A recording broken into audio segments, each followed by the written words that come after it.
It said, "Happy birthday to our girlfriend." The silence was broken by a small choked gasp from Jessica.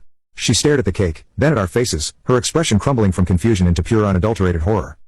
She tried to lie. It was a desperate, pathetic final gambit. "I don't understand," she cried, tears welling in her eyes. "Ben, who are all these men? Why are they in our apartment?" Derek was the first to speak.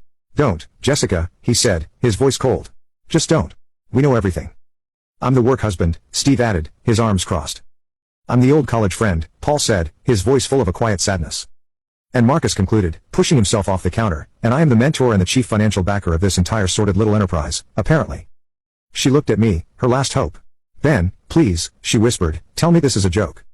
"The only joke here, Jessica," I said, my voice flat, "was me. But it's not funny anymore." I placed the cake on the coffee table.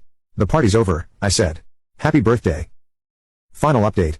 The scene in the apartment after the cake reveal was a complete and total meltdown.